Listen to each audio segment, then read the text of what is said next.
o negócio da astrofísica surge um pouco disso, porque quando eu cheguei na escola, primeiro que eu comecei nessa nova, era tudo muito diferente, Mas você conseguiu acompanhar no começo? Porque eles estavam à frente. O primeiro ano foi muito difícil. Eles estavam muito à frente de vocês. Tipo, o povo tinha biologia, física, química, na escola pública eu tinha ciências. Caramba. Sabe, tipo, você não sabia essas coisas. E aí, as crianças são um pouquinho maldosas também, né? Pouquinho, né? Pouquinho. Então, assim, falavam do meu sapato. Tipo, eu tive 2 camisetas os 5 anos que eu fiquei na escola. Era uniforme, do uniforme. Lá? Tá. O pessoal comentava sobre isso. E aí vinha com umas perguntas assim, na sua escola pública o pessoal ia armado? E eu, tipo, claro que não, sabe? Eu estudei em escola pública, mas foi muito antes de você. Na época, a escola pública era muito, muito boa. Melhor até do que as escolas particulares. Mas eu acho que na sua época já tinha uma distância maior, né? Porque entre a geração dos meus pais e a minha, aconteceu uma coisa incrível, que a escola pública passou a ser acessível para todo mundo. Meu pai falava, na minha época, escola pública era coisa de rico. Porque... Mas eu não era rico, meu pai era metalúrgico. Não, mas o que ele queria dizer com isso? A escola pública não era para todo mundo. Quem estava no interior de uma cidade do interior do Nordeste não tinha acesso. Tá. Então, na cabeça dele, a minha mãe, que saiu do interior da Bahia para vir para São Paulo para poder estudar. Meu pai, que, sabe, penou pra caramba lá em São Gonçalo e não conseguiu terminar os estudos. Na cabeça dele, estudar era coisa de gente rica. Tá. E aí, a gente hoje, enfim, tem 10 mil problemas com a educação, que a gente pode falar, mas hoje a gente tem uma escola pública praticamente acessível para todo mundo. Só que aí a gente colocou todo mundo para a escola, mas não fez o trabalho da qualidade. Como é que a gente continua garantindo qualidade na hora que vem um público tão diverso? Com dificuldades tão grandes em casa, sabe? Com inteligências tão diferentes. Você já pensou sobre isso? Já, eu penso todos os dias. Veio o Mandetta aqui, a gente falou muito sobre isso, sobre a educação. Eu vi um trechinho. Você viu? Que a minha preocupação é isso, é sempre deixado pra frente. É uma coisa de 10 anos, 15 anos. O Mandetta falou, não, desde o primeiro dia que você é eleito, já dá pra fazer alguma coisa. Com certeza. Pequenas coisas que vão aquele efeito borboleta, pequenas coisas que fazem mudanças muito grandes, né? O que você pensa? Um paralelo um pouquinho do que eu tive na escola particular e o que eu acho que a gente... Quando eu cheguei nessa escola, não era só, enfim, eu tinha aula até o final do período, porque na escola pública muitas vezes eu ia embora depois do intervalo. Não eram só os professores que estavam mais bem remunerados e preparados e etc. Era todo um ambiente, porque é isso que faz você conseguir uma vaga de emprego, você conseguir fazer um estágio. Então, nessa escola pública, todo mundo falava inglês. Na escola particular, desculpa. Okay. E aí, meus professores, inclusive a mãe de um aluno, a Soiane, foram atrás de um cursinho de inglês para eu fazer com bolsa. Tá. Nessa escola, a molecada fazia... Meu sonho era fazer judô, balé, que eu achava que era coisa de gente rica, assim, inglês. Eu vim fazer inglês no final do ensino médio com bolsa. Eu vim fazer natação, que era um sonho um pouco assim de criança, depois que eu me formei, trabalhando, e era uma coisa sabe? natural para aqueles alunos. E a gente tem que entender que tudo isso ensina. Claro. Na hora que você faz um esporte, você aprende a ter foco, a trabalhar em equipe. Na hora que você faz... A saber perder, a saber ter vitória. Total. Tudo. Você faz um teatro, você aprende a se comunicar. Você faz um curso de inglês, você tem mais vantagem numa... Desenho espacial, saber... relação de figura-fundo, concordo. Então, assim, quando eu fui para essa escola particular, mesmo com todas as dificuldades e até preconceito do começo, eu passei a ter acesso a um mundo de coisas que me tornavam muito mais competitiva nesse mundo, assim, que a gente tem hoje, de hoje. Então, o que eu acho que é uma mudança fundamental na educação? São várias, né? Mas eu defendo muito a pauta da escola integral. O que é isso? É um modelo que surgiu em Pernambuco, mas que hoje já existe no Brasil inteiro, que é muito forte em Pernambuco, no Espírito Santo, está crescendo aqui em São Paulo, mas tem que aumentar muito, que é de uma escola em que o pessoal fica pelo menos 7 horas. A gente tem o menor tempo pedagógico do mundo. Nossas crianças têm 3 horas de aula por dia. Que não é nada, né? Que não é nada. Mas não pode ser só... Numa fase que é importantíssima, ela aprendeu o máximo de coisas possíveis, né? Tem um estudo que mostra que foi aquela consultoria McKinsey que fez, que a gente tem que ter pelo menos 7 horas de aula por dia. É mesmo? Que não é o que a gente tem no Brasil, né? Caramba. E aí, só que não pode ser só assim, dobra a quantidade de matemática, biologia. Não, é outro modelo de educação. E aí, uma primeira coisa desse modelo de educação integral é o projeto de vida. O que é isso? É uma disciplina que o aluno ele vai ter um tutor, uma tutora, para ao longo dos anos ele construindo qual é o sonho dele, qual é a carreira dele. Lembra que eu falei que na escola pública eu nunca tinha ouvido, enfim, ninguém nunca me perguntou qual era o meu sonho, que profissão que eu queria fazer, faculdade. Quando eu cheguei na escola particular, todo mundo só falava sobre isso. Então, tem que ter na escola um momento que você vai falar, olha, você pode ser chefe de cozinha, você pode ser enfermeiro, você pode ser astronauta. Um atleta, Vamos ver o que você gosta de fazer e o que você tem que fazer para poder chegar lá. É. Porque como que meus pais, que não fizeram ensino médio, iam falar de faculdade comigo? Então, uma característica fundamental da escola integral é o projeto de vida. É o plano de carreira, tudo. Pessoal, assim, Plano qual pessoal, é teu sonho? A gente tem que falar de sonho com as crianças. Então, essa é uma coisa. A segunda coisa, é uma escola que ela traz as disciplinas menos separadas, menos quadradonas. Então, você pode ir para um laboratório aprender genética e robótica ao mesmo tempo. E aí você faz uma competição de robótica ali. E é uma educação que você vai ter formação política, educação financeira, empreendedorismo. Aí você pode escolher, tem muita eletiva, né, que o aluno escolhe. Ah, eu quero fazer aula de forró. Eu quero fazer um clube aqui de empreendedorismo. Eu quero fazer aula de teatro. Porque são essa coisa holística que as crianças... Fazer o jornalzinho da escola. Exatamente. Vai lá e dá um discurso e participa do Grêmio. Que a gente tem que entender, claro, a gente tem um modelo de educação que falha na alfabetização. Os alunos chegam no 3º aninho do ensino fundamental e metade não aprenderam a ler e escrever. Então a gente tem esses problemas antigos de alfabetização, frações, soma, multiplicação. Mas a gente tem que entender que nesse mundo... Cara, olha a tua profissão, ela não existia, sei lá, 20 anos atrás. E a gente sabe que nos próximos 10 anos, 100 milhões de postos de trabalho vão ser extintos. E as pessoas vão ter profissões que não existem. E elas vão ter que mudar de profissão muitas vezes. E é nisso que uma criança que, seja porque os pais conseguiam valorizar a educação, seja porque tinha recurso, ela sai na frente. Porque ela aprende a ser criativa, a ser resiliente, a se comunicar. Então, esse modelo de educação integral holístico, ele faz com que nossas crianças possam sonhar. Que elas consigam quebrar o ciclo da pobreza. E a gente consegue fazer. Vamos olhar, a gente fala, o Brasil gosta muito de se comparar com lá fora, né? Mas vamos olhar para o Brasil. Sobral, no interior de Ceará, tem a melhor educação e ensino fundamental do Brasil. Alfabetiza todo mundo, na idade certa. Pernambuco, no Nordeste, tem a maior rede de educação integral do Brasil. Se Sobral e Pernambuco, com menos recursos, conseguem fazer, a gente consegue fazer no Brasil inteiro. Só que a gente tem que priorizar isso politicamente. Aí vamos olhar para a pandemia e ver o que aconteceu. Mais da metade das crianças que moram em favelas não conseguiram estudar durante a pandemia. Não estão conseguindo. Por quê? Boa parte delas não tem internet. E aí, quando não está tendo aula presencial, como é que ela acompanha? Ela não acompanha. Não acompanha. E aí parece que a gente, enfim, tem um problema antigo, tem um problema novo. E aí a gente, literalmente, tem dados que mostram isso. Andou 20 anos para trás na educação. Esse é o pior momento da educação dos últimos 20 anos.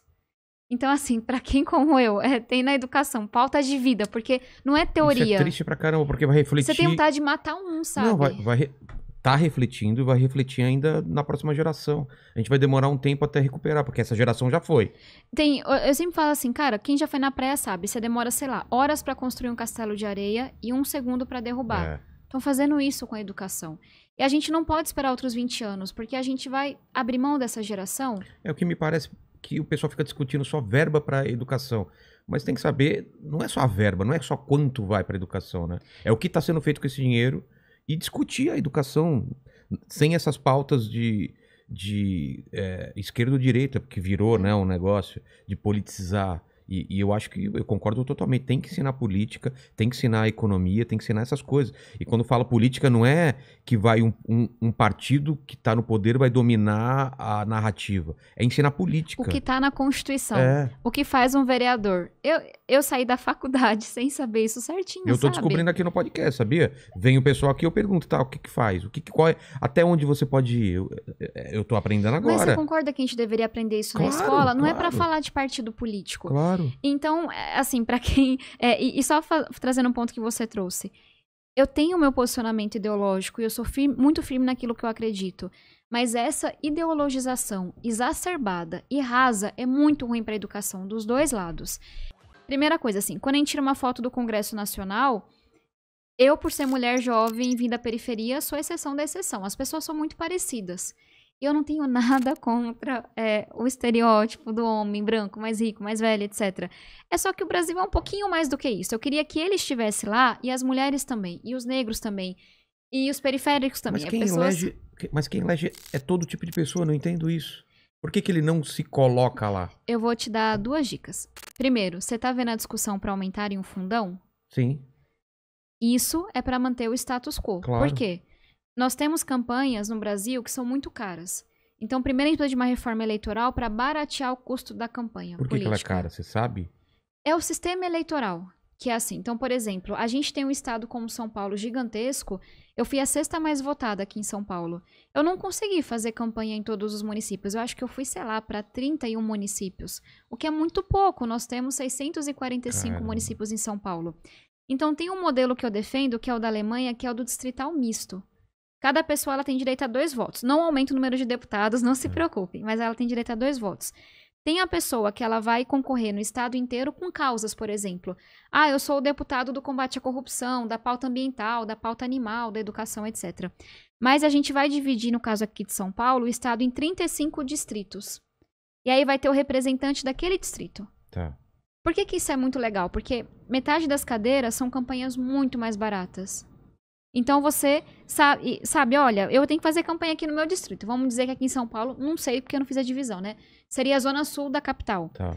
E que se eu for, a pessoa que se eleger por aquele distrito, ela vai ter que prestar contas. Parece, claro. Todo mundo vai saber quem é o deputado daquela região. Bom, piorou a situação aqui no meu distrito. Então, o cara não tá fazendo um trabalho bom. Então, essa é uma coisa que eu defendo, porque já é provado que isso reduz o custo da campanha. Você diminui o lugar onde você tem que fazer campanha. E aí, o que o Congresso tentou aprovar, mas graças a Deus e ao Senado e Simone Tebet não conseguiram? Distritão, que é o oposto. O que que é Todo mundo tem que fazer campanha no estado inteiro. É como se fossem várias campanhas a governador. Primeiro colocado, segundo colocado. Sei. Então, só para dizer que a gente tem um sistema atual, tem um que a gente sabe que vai melhorar e uma parte da política tenta piorar. Tem um sistema atual que é proporcional, que é o que a gente vota hoje. Tá. A gente defende o distrital misto. Tentaram aprovar o distritão, quase conseguiram. Tem o sistema hoje que é de financiamento público. O que eu acho que é importante, porque a gente sabe que Fala teve do muita fundo- corrupção. fundo O fundão eleitoral. Tá. Mas é muito dinheiro. E sabe qual é o principal problema? Ficou Esse dinheiro Ficou em quanto? 3 bilhões? não fechou Ah, ainda. não fechou. Tentaram 6 bilhões, se eu não me engano, Aí não 5,9, passou, não passou. E aí estão dizendo que o Bolsonaro vai tentar trabalhar por um valor menor do que 6 bilhões, mas maior do que é hoje. Caramba. Então, de uns 4. E a gente vai ter que lutar de novo contra. Por quê? As pessoas falam, é importante fundo público porque ajuda o candidato mais pobre. Eu vi como que esse fundo é distribuído. Como? Os partidos têm donos, aí o dono vai dar 2 milhões para um amiguinho, 2 milhões para outro amiguinho e 2 milhões para o terceiro amiguinho que já tem mandato. Aí o dinheiro nosso tá indo para eleger quem já tá no mandato. Então, assim, já que é para ter recurso público, diminui, porque tipo, é um absurdo a gente colocar tanto dinheiro em campanha, mas tem que ter uma regra. Então vai distribuir igual entre os candidatos, sabe? Não pode ser o dono do partido colocando dinheiro pro seu amiguinho. Aí eles tentaram aumentar o fundão, a gente conseguiu travar nessa primeira, mas vai continuar lutando. Outra coisa, são 35 partidos. Quem é... Não existem 35 ideologias. A gente tá voltando agora ao lance de porque a gente não se vê lá representado com todos os tipos de pessoas, é isso? Tá, então primeiro campanhas muito caras. Muito caras. Eu acho que as campanhas são muito caras e as pessoas, entre aspas, comuns, enfim, a população não consegue acessar.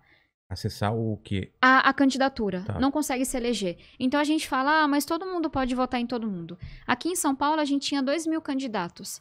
Quem que você acha que chega na porta de todo mundo? Quem tem mais dinheiro. Quem já é conhecido. Quem foi priorizado pelo partido. Quem vem de um trabalho e foi reconhecido por um outro trabalho que não tem nada a ver. E mesmo assim é uma coisa minoritária, sabe? É muito de, eu sempre fui da política. Então, só pra gente não ter essa ilusão de que com as redes sociais ficou democrático. Não ficou.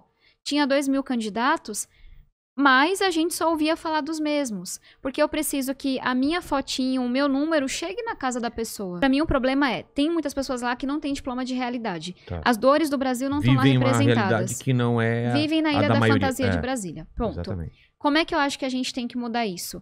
Incentivando outras pessoas a furarem esse bloqueio e se candidatarem. Isso está acontecendo. Ano passado, eu apoiei mais de 100 candidatos no Brasil inteiro. Foi a primeira vez que eu vi tanta gente da periferia sendo candidato. Boa. E desses mais de 100 que eu apoiei, 30 e poucos foram eleitos. Então tá acontecendo. Tá tendo uma mudança já. Só que é muito devagar. Alguém como eu jamais seria eleita alguns anos atrás. E o que mudou de lá pra cá que você foi eleita? Eu tive 5.000 voluntários na minha campanha. E aí eles falaram que ia me expulsar. Aí eu, beleza, me expulsa, porque o que vocês fizeram, sabe, vocês não fecharam questão, vocês estão sendo super machistas. E aí depois eles disseram que iam me fritar só, que eles não tinham coragem de me expulsar, mas que eles iam me tirar dos espaços. Aí eu não podia mais falar pelo partido, eu não podia estar em comissão pelo partido. Foi muito difícil fazer o que eu fiz nesses 2 anos sem partido, assim, foi quase um milagre. E aí eu entrei na justiça. Para expulsar, você pode se expulsar ou tem que ter um motivo? Eles podem me expulsar. Tem que ter uma justa causa como mandar embora? Não, eu acho que eles podem expulsar. Simplesmente expulsar. Só que eles meio que falaram assim, não quero expulsar. Tipo, não vale a pena, vou só fritar ela aqui. Sabe, acabar... Na cabeça deles, qual é a minha interpretação? É uma menina, um bando de gente, assim, cacique, a gente vai ganhar dela. Tá. Só que eles não ganharam de mim. Tipo, você não vem da periferia que eu enfrentei pra ser, sabe, pra fazer meninice. Eu luto pelas minhas convicções e eu não abri em momento nenhum. E aí, enfim, imagino que eles tenham até repensado o que fizeram, porque eu não era uma menina, como eles achavam que eu era. Mas eu falei, cara, eu não vou ficar aqui sendo humilhada. Aí eu entrei na justiça eleitoral pra pedir um mandato. Aí foi julgado. Porque se você fosse expulso, o que aconteceria com você? Não, eu podia ir pra outro partido, mas eles não me expulsaram, eles nunca me expulsaram. Ué, eles só tiraram todo o meu espaço na Câmara. E se você pedisse pra sair, o que aconteceria com você? Não, a justiça tem que dizer que você pode sair. Ah, é assim? Uhum, Tá. Você não pode falar, tô saindo. Quero sair. Não tá. pode. E aí eu entrei na justiça, aí teve a votação, quase unânime, e aí eles pontuaram que o PDT não seguiu o estatuto, não fechou questão, mas também pontuaram que foi violência política de gênero. E foi dado um tratamento a mim que não se deu a mais ninguém. E que nas falas tinha muita fala machista, etc. E que basicamente eles queriam realmente me fritar, acabar com minhas lutas. Mas enfim, passado. Saí, tô bem animada pro futuro. E eu acho que o aprendizado que fica pra mim, mas também pra eles e pra outros, é que, cara, as coisas estão mudando. Fala, sabe? Você tá me chamando, Max? Sim, é que eu pensei quem eram os outros 7. E uma coisa que eu achei muito interessante, que quando eu abri a notícia, tá a foto da Tabata, gigante. Pau! Tipo, ela é a professora Xavier parece que ela comandou tudo. Diabólica. Líder da quadrilha. A notícia começa, Tabata Amaral, e começa a falar dela. Ah, é? Daí depois... No meio da matéria, pequenininho. Tá lá bem... e os outros 7 e tal. Caramba. Mas isso foi em tudo. Tente achar, assim, com 7. Não existe. Caramba. Enfim, o aprendizado que fica pra mim Mas eu entendi o que você os falou tempos agora. estão mudando. Mulheres jovens também fazem política. Graças a Deus. Tem gente que não vai bater continência. Se tiver um processo democrático, eu sei construir. Agora, por que eu vou seguir uma ordem arbitrária que muda de uma hora pra outra, que não é discutida, que não segue o estatuto? Eu não quero estar na política assim. Daqui 20 anos eu quero me olhar no espelho e falar, ainda é a Tabata. Com erros e acertos, mas não erro ético, de valor. Erro técnico. Ela não fez a leitura certa, ela apresentou o projeto que ela não via... Então, sabe, beleza. Ganhei vários haters, já sofri muito, é muito pesado, mas todo dia eu durmo tranquila, porque errando e acertando, eu tô seguindo a minha convicção. E eu acho que o aprendizado pra eles os tempos estão mudando. Os partidos vão ter que ser mais democráticos, vão ter que ser mais inclusivos. E pra mim, a decisão da justiça diz isso.